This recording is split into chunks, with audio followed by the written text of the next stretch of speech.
Pessoal, a paz do Senhor, estamos aqui mais uma vez para estarmos discutindo mais uma lição, dessa vez a lição de número 9, que será ministrada no próximo domingo. Você é muito bem-vindo no nosso canal, sou o professor Marcelo Gomes, você está no canal Estudos da EBD com o professor Marcelo Gomes e a partir de agora estaremos discutindo esse assunto, um assunto muito complexo, porque há várias interpretações em torno desse capítulo 38 e 39 de Ezequiel. Então nós estaremos falando aqui, eu coloquei aqui como pano de fundo a vinda de Jesus em glória, porque é exatamente sobre essa vinda que eu vou tentar estar explicando. É evidente que a opinião que eu vou trabalhar é uma opinião mais voltada para o pré-tribulacionismo, né? Porque existe a opinião pós-tribulacionista, mas não vou entrar no mérito da questão. Estaremos trabalhando exatamente dentro dessa visão que nós acreditamos. Respeitamos todas as opiniões, mas contudo vou trabalhar com aquilo que pelo menos eu, Marcelo, acredito mais, beleza?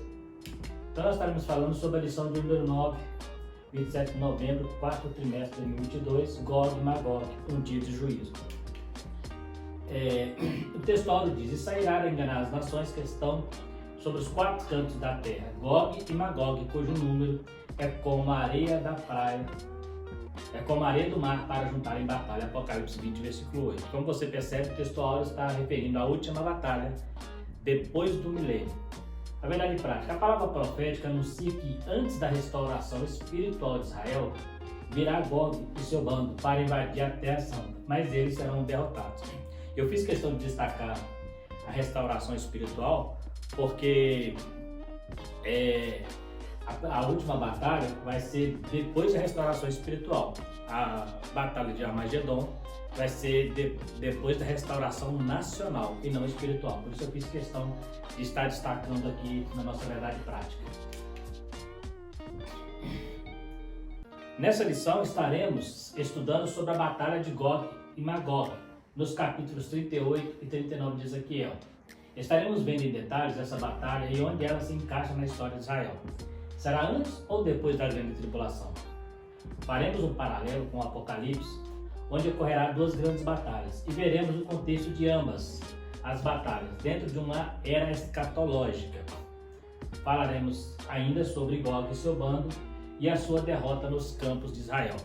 Então aqui nós vamos trabalhar pelo menos dentro dessa visão, tentar entender um pouco sobre a batalha de Gog, né, no capítulo 38 e 39, fazer um paralelo com as batalhas do Apocalipse e também falar sobre Gog e sobre essa derrota que ele terá, né, quando ele virá contra Sião para tentar destruir Israel. Quem são esses invasores, né? Não vou entrar aqui no mérito da questão sobre as nações, sobre a área geográfica, quem é esses personagens. Por quê? Primeiro porque estamos numa era muito longe de quando foi lançada a profecia. E a lição está muito bem clara, está explicando muito sobre os povos, né, principalmente Gog, que possivelmente é a área da região da Rússia. Então eu não vou entrar muito nessa questão não, vamos trabalhar mais a questão da batalha em si mesmo, porque senão vai ficar muito cansativo e vai ter que mexer muito com geografia e eu acho que não vai ser o caso aqui, não vai acrescentar muita coisa não. E a lição está bem clara sobre esse assunto. Então vamos entrar direto no assunto que nos interessa. A invasão será para o fim dos anos, está lá na profecia.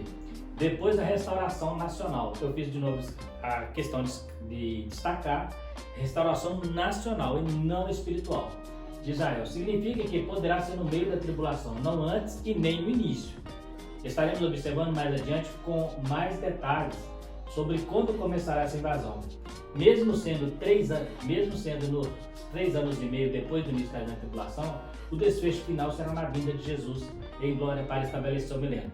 Então essa é uma das visões que eu acho que está mais coerente com o tema, né? É lógico, existem outras interpretações, mas não vou entrar no mérito não. Então, por que eu coloquei aqui, mais uma vez destaquei? E outra coisa, eu coloquei também, além de destacar não espiritual, eu coloquei aqui porque o comentarista, ele deu a entender que essa batalha pode acontecer antes da restauração, antes do arrebatamento da igreja, antes da grande tribulação ou no início dela, mas eu não vi, né, com todas as pesquisas que a gente faz, eu não vi nada que deixasse essa ideia como uma ideia mais concreta. Eu não achei nada que nos ajudasse. Então, eu vou trabalhar com aquilo que eu acho que está mais próximo do que seria essa batalha. É evidente que quando se trata de escatologia, é uma matéria que não é muito exata. Então, há muitas especulações, né? Há muitas teorias, então a gente precisa trabalhar com muita cautela e respeitando opiniões, né? Mas eu vou trabalhar nessa visão aqui.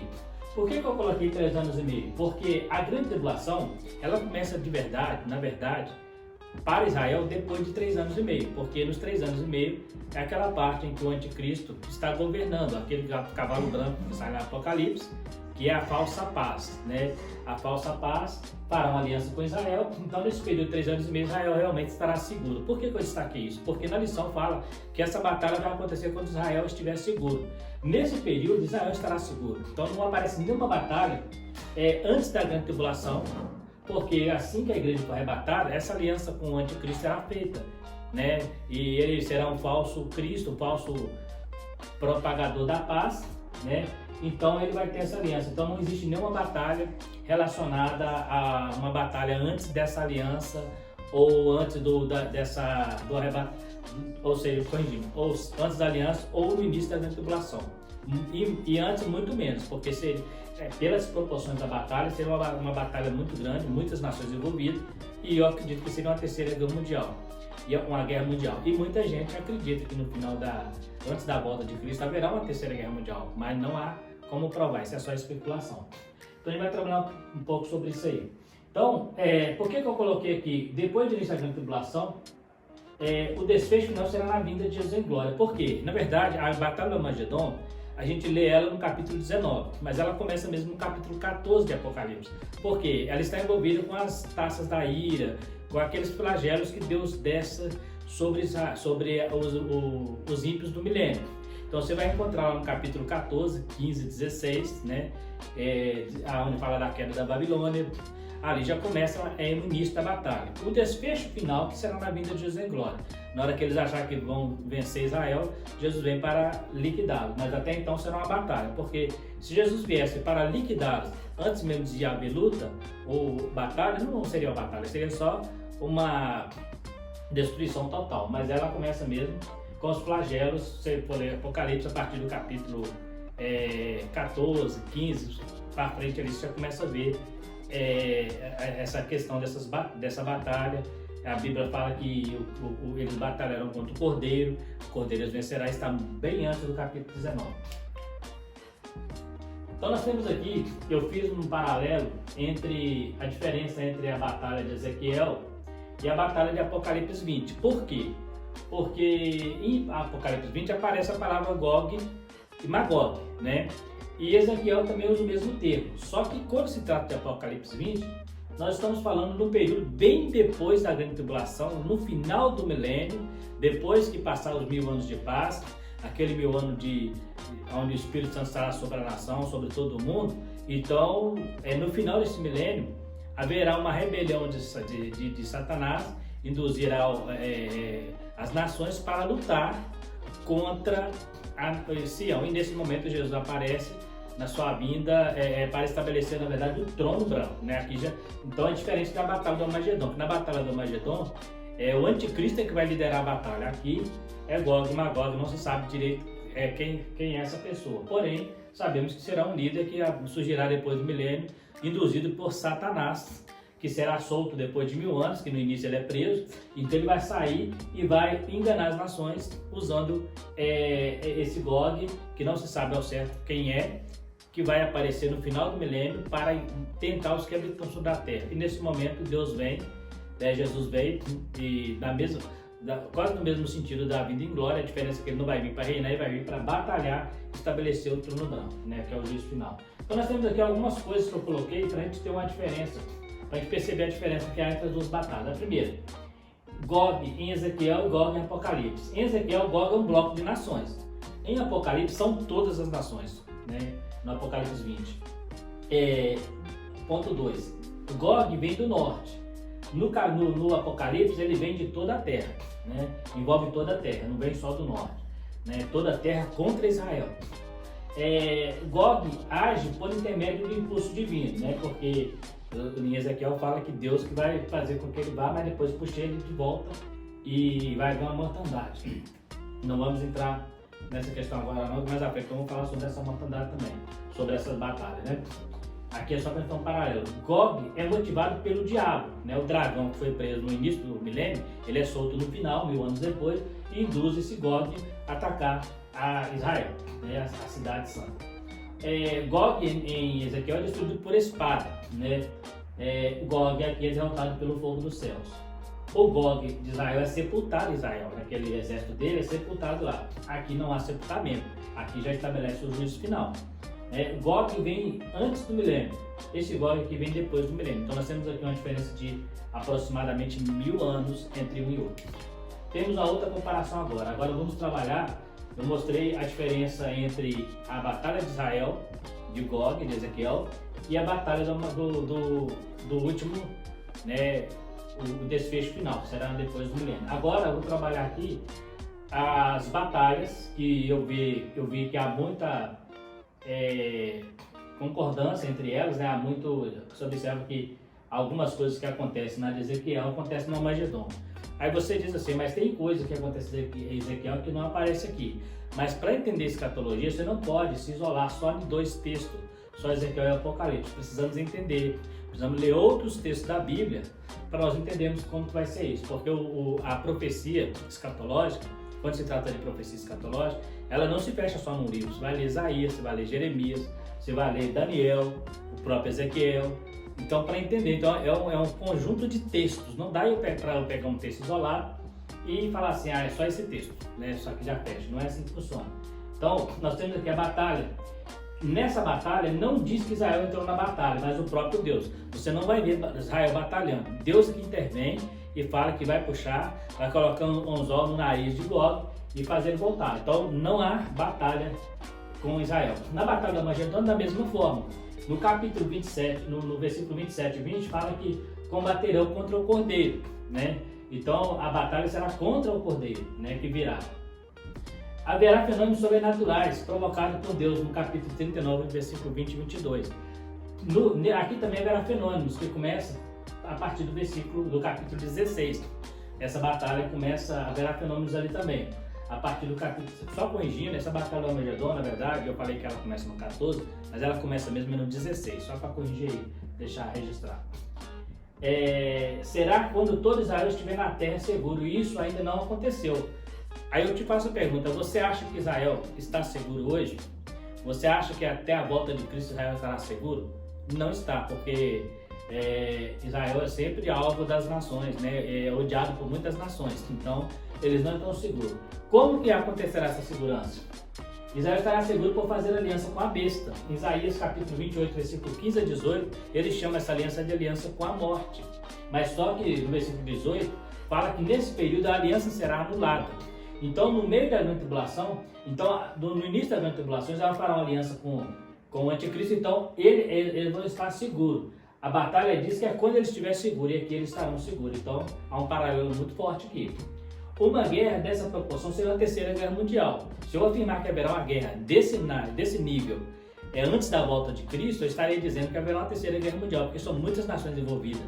Né? Não é só a Rússia contra a Ucrânia, como temos visto aí, mas é vários países. Então seria uma guerra mundial e eu não acredito nessa ideia de que existirá uma guerra mundial antes da volta de Cristo. Né? A guerra do Armagedon será nesse nível, enquanto aquela ali não fala que é uma guerra mundial, né? Não dá para deixar. A guerra mundial, aqui não explica que é uma guerra mundial, só explica que é as nações.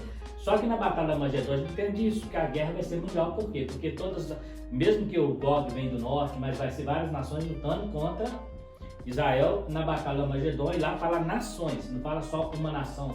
Então no 19:15 fala sobre nações. As aves são chamadas para comer a carne dos mortos. Na batalha do Armagedon a mesma coisa. Então você vê que existe muita coisa parecida, né? Deus diz que nenhum deles ficará para trás.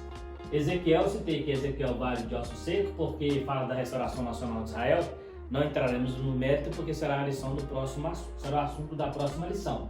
Mas o vale de osso seco fala dessa restauração nacional e também espiritual de Israel. Poderão os ossos viver? Aí fala que vem o nevo, vem a carne e você transforma um grande exército, depois vem o espírito. O espírito vai acontecer no final da grande tribulação. Então, a gente vê que nenhum deles vai ficar para trás.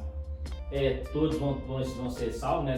Ezequiel fala que Deus não vai deixar nenhum deles para trás. E por final, após né, e tudo isso aí, Deus derramará o Espírito sobre eles. Após essa batalha, no milênio eles receberão o Espírito Santo como derramamento. Isaías 66, versículo 22. Então, fala que após a batalha, se você ler lá o livro de Ezequiel no capítulo 39, lá no versículo 29, fala que Deus vai dar para eles o Espírito. Israel não recebeu, só vai receber após a igreja ser arrebatada. Então, eles ainda não têm o Espírito. É uma grande nação, foi restaurado nacionalmente, mas ainda não é espiritual. O espiritual será no milênio. E lá, se você for ler o texto, você vai perceber que após essa batalha, após a batalha de God, você continuar lendo o texto, você vai perceber que fala que Deus dará a eles o Espírito Santo sobre a vida deles. Eu coloquei aqui Isaías 66, você lê também Isaías 65, porque você vai conseguir encaixar muita coisa dessa batalha dentro de Isaías 66. Porque que fala sobre ferramentas que serão queimadas, fala sobre, aqui no Isaías 66, já fala da restauração do milênio. Então está muito relacionado a essa batalha aí. Então, se eu fosse pegar e tentar encaixar essa batalha, o único lugar que eu conseguiria encaixá-la certinho seria mais ou menos na batalha do Armagedon. Aí você diz, mas tem algumas coisas que acontecem lá que não aparecem aqui. É porque, igual eu falei, escatologia você tem que ler todo o texto. Você vai ter que ler Daniel, onde tem muita coisa envolvida. 70 semanas de Daniel, nós temos um mapa que eu vou mostrar. Existe muita coisa envolvida. Então, Ezequiel trouxe uma parte da profecia, Zacarias traz outra. Por exemplo, Ezequiel não fala que na vinda de Jesus em glória, ele vai pisar no Monte das Oliveiras, né? Mas Zacarias fala. Então, você tem que a estudo da escatologia é um grupo de texto. Você tem que juntar os textos para depois montar todo esse cronograma aqui, beleza? Vamos então continuar aqui. Então nós temos aqui a batalha do Armagedon terá o seu desfecho final da grande tribulação e a inauguração do milênio. Apesar de não aparecer o nome Magog na batalha, essa batalha se identifica mais com a invasão de Ezequiel na última batalha. O nome Magog provavelmente é simbólico, assim como Babilônia, em Apocalipse 14:8. Então, lá em Apocalipse 14:8, o império que aparece lá é chamado Babilônia. Caiu a grande Babilônia. Que Babilônia será? Pode ser o Império Romano, que tem ressuscitado, porque o Império Babilônico foi conquistado, né? Ele foi conquistado pelas estátuas Nabucodonosor lá, que tem lá os reinos, a Grécia, a Média Pérsia e o Império Babilônico, né? Então tem aquela sucessão de reinos, e lá em Apocalipse aparece como Babilônia, que seria o Império Romano ressuscitado. Mas não vamos entrar aqui nesse método, porque não é um assunto totalmente de escatologia. Mas aqui então fala assim, ó, então eu estou mostrando aqui porque a única coisa que é idêntica à batalha de Ezequiel é só o nome, God, que aparece em Apocalipse 20. Mas aqui é um símbolo de um grande líder que será induzido por Satanás, enquanto que o outro não, né? Observação: durante a grande tribulação, o anticristo conseguirá estabelecer uma falsa paz e fará aliança com Israel. No meio da tribulação, ele quebrará essa aliança e profanará o templo. Está lá em Daniel capítulo 9, versículo 27. Então, por isso que eles estarão em segurança até que essa batalha, até que esse rei resolve então batalhar contra Israel. Porque eu faço a pergunta: se Israel está em segurança, por que o reino do norte foi lá para despojá-lo, foi lá para pegar os seus bens materiais, assim, o ouro, porque lá fala que ele vai buscar despojo. Por quê? Exatamente porque essa aliança vai ser quebrada. E quando for quebrada, eles vão tentar destruir Israel. Em Isaías dizem ter feito com a morte, acreditando que estaria seguro. Esse pacto será anulado. Então, se você ler Isaías 28, versículo 15 e a 18, você vai ver que eles fizeram uma aliança, e é chamada de aliança com a morte, mas essa aliança será quebrada. Então, quando quebra essa aliança, é que Gog levanta para ir contra eles. Aí vamos aqui então. Aí nós temos aqui, isso aqui é o mapa das 70 semanas de Daniel. Só para a gente entender mais ou menos aonde vai acontecer a batalha. Não dá para explicar todo o mapa, mas a gente vai tentar explicar pelo menos a aproximar aquilo que seria interessante para a nossa lição. A 70 semana de Daniel, ela acontece lá quando o decreto de Ciro, né, lá no ano 444 a.C., Ciro dá aquela ordem para restaurar e edificar. Aí fala sobre as 70 semanas que está determinada. Essas 70 semanas, ela chega até a entrada triunfal, 69 semanas. Na entrada triunfal, eles rejeitam o Messias, aí o relógio para Israel e começa o tempo da graça, o tempo do Messias, né? Que é lá no ano 3 de abril de 33. Eles entregam aqui, 5 dias depois da entrada triunfal, Jesus é crucificado. Aí entra a era da igreja, né? Na era da igreja, aí o relógio para. Aqui parou, então nós paramos na 79ª semana. Aí entra a era da igreja. Quando a igreja for arrebatada, a igreja agora é o relógio de Deus, antes era Israel, agora é o relógio de Deus é a igreja. Quando a igreja for arrebatada, começa então a grande tribulação. Na grande tribulação, ela é dividida em 2 períodos. Você vai encontrar essa divisão em Daniel, capítulo 9, versículo 24 a 27. 2 períodos, 1260 dias ou 42 meses. É meio da semana. Então, esse período, que quando a igreja é arrebatada, né, o príncipe virá, né, arrebatar a igreja, acontece aqui o sinal da besta, o 66. E aqui, nesse momento aqui, Israel está fazendo uma aliança, fez aliança com a morte, aquela que nós falamos lá atrás. Só que no meio da aliança, no meio da semana, o anticristo ele resolve colocar uma estátua dentro do templo, né, ou um trono, e quer se declarar Deus. Aí Israel não aceita. Porque uma coisa que Israel aprendeu no cativeiro é não cair mais na idolatria. Então eles quebram a aliança. Aí Deus, o que Deus faz? Deus intervém. Deus pega aqui no meio dessa grande tribulação, ele pega Israel e esconde Israel e começa então aqui. Aí aqui nasce a batalha. Aqui começa a batalha do Armagedon. Porque começa a taça da ira de Deus, começa os flagelos descer sobre a Babilônia. Aí você vai encontrar no capítulo 16 sobre esse flagelo, porque o Apocalipse ele é dividido em selos, trombetas e taças, né? Então, aí aqui começa então a descer as batalhas, né? A batalha vai até o final, 3 anos e meio, aonde nos 3 anos e meio inicia o reino milenar, né? Vamos então adiantar aqui. Aí o que acontece? Eu fiz um mapa do tempo aqui para a gente entender um pouquinho, porque o nosso foco aqui é entender onde vai acontecer essa batalha e quando será, né? Então, onde nós já sabemos, será em Israel. E onde e quando será, acreditamos que após o arrebatamento da igreja, 3 anos e meio depois, né? Então nós temos aqui, no arrebatamento, o que vai acontecer? A igreja vai para o tribunal de Cristo. Enquanto a igreja está no tribunal de Cristo, que chama bodas, que são 7 anos, a terra estará no período da grande tribulação. Aí vem a abertura dos 7 selos, as 7 trombetas e as 7 taças, né? Só que aí, na grande tribulação, no meio da grande tribulação, começa a batalha, que nós falamos lá atrás. Aí, no final da grande tribulação, que é a segunda fase da volta de Jesus, da volta de Cristo, né? Isso para nós pré-tribulacionistas, porque os pós-tribulacionistas eles põem a volta nas nuvens e a volta em glória como a mesma coisa. Não vai estar no mérito da questão, essa é a visão que a gente crê, pelo menos nós, né, da Assembleia de Deus, cremos nessa visão. Então, aí vem a segunda fase da segunda volta de Jesus, que é a vinda de Jesus em glória. Aí o que ele faz? Ele traz o julgamento das nações, você vai encontrar isso em Mateus 24, né? O julgamento das nações, ele manifesta em glória, e aí ele estabelece o milênio.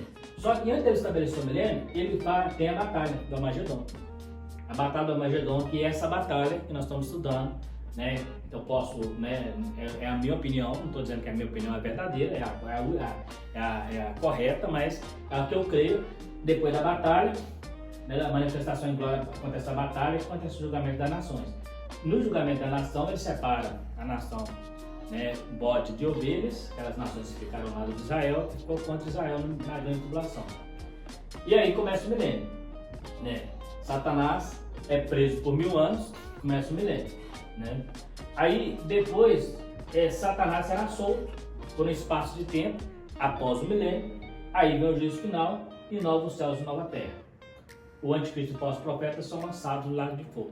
Se você voltar lá em Isaías 65, 66, lá também fala sobre novos céus e nova terra, que é uma profecia messiânica.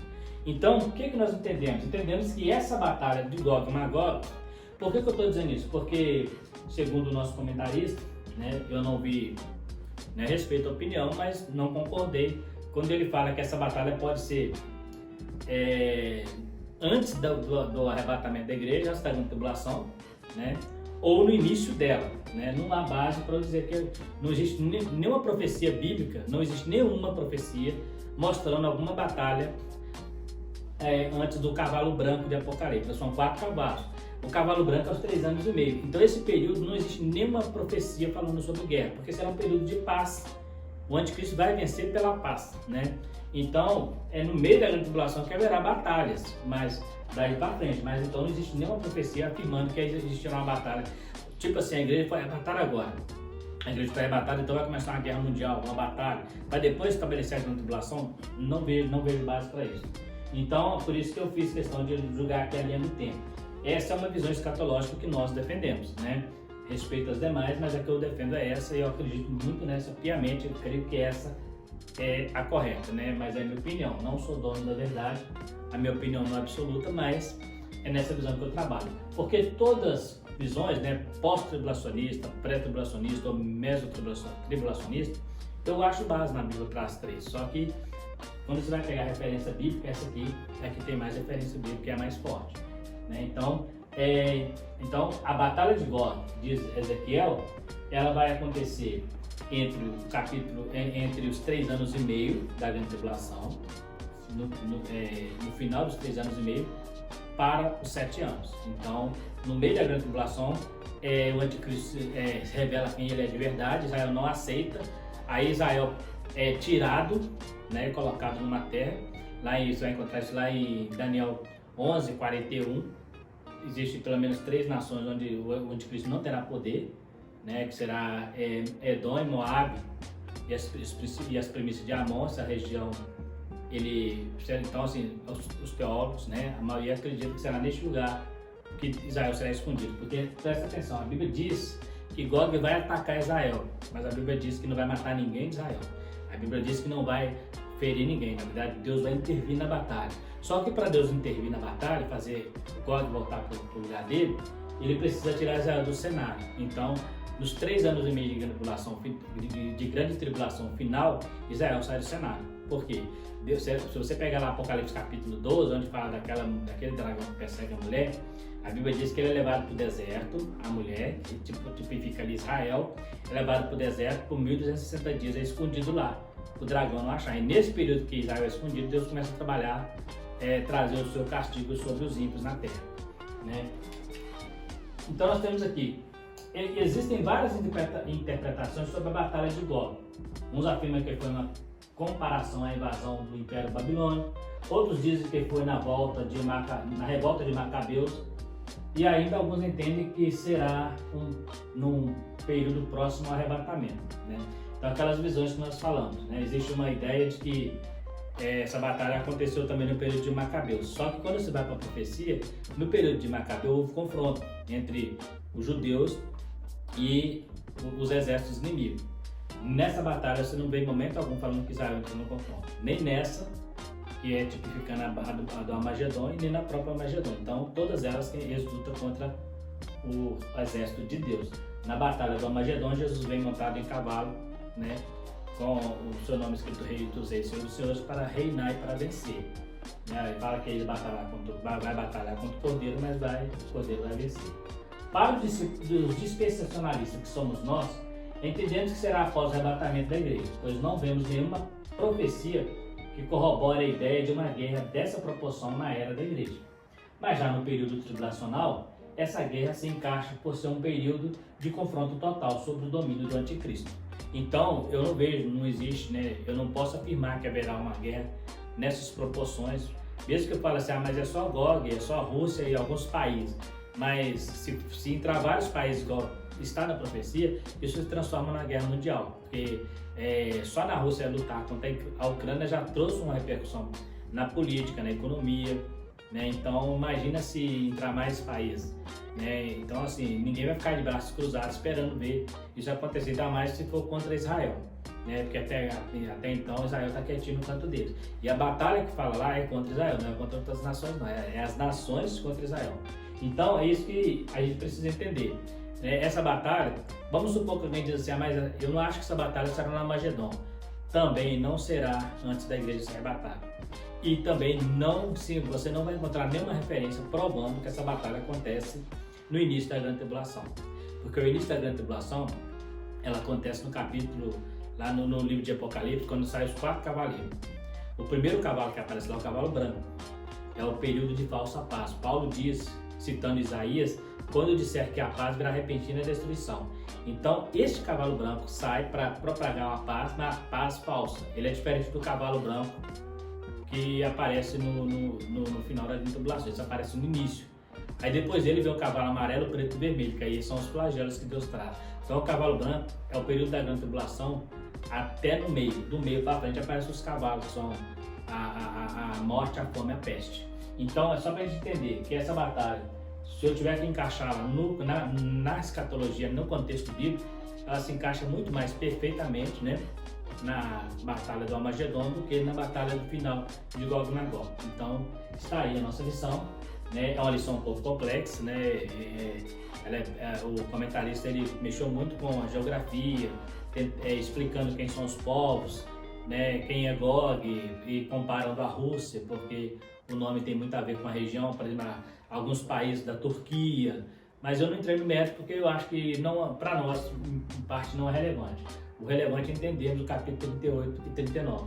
E é interessante observar que o comentarista mudou um pouco a rotina, porque o capítulo 37 fala da restauração nacional, que será a lição do domingo que vem. Nós falamos então de uma batalha que vai acontecer após a restauração nacional, né?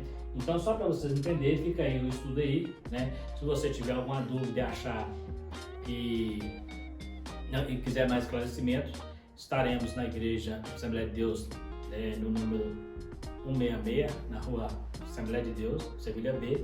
Estaremos discutindo esse assunto, né, com mais tranquilidade, com mais tempo. Você tem a oportunidade de estar com a gente lá. Ou fazer as perguntas também nos comentários, né? E quem tem o meu contato pode me perguntar também via WhatsApp, a gente responde. Para a gente tentar fechar num consenso sobre essa batalha, né? Eu repito aqui mais uma vez, respeitando o autor, respeitando o comentarista da lição, mas eu não consegui ver da maneira que ele vê essa batalha. Então, fica aí a nossa lição, que Deus possa abençoar vocês. Muito obrigado e dê o seu like, assistindo o vídeo até o final. Se você gostou, você faça o seu comentário, se inscreva no canal e nos ajude na divulgação desse trabalho. Esse trabalho é para abençoar vocês, né? E é um prazer para nós estar aqui ajudando naquilo que for possível. Qualquer dúvida, estamos aqui. Que Deus possa vos abençoar. Fiquem todos com Deus e até a próxima, querendo Deus.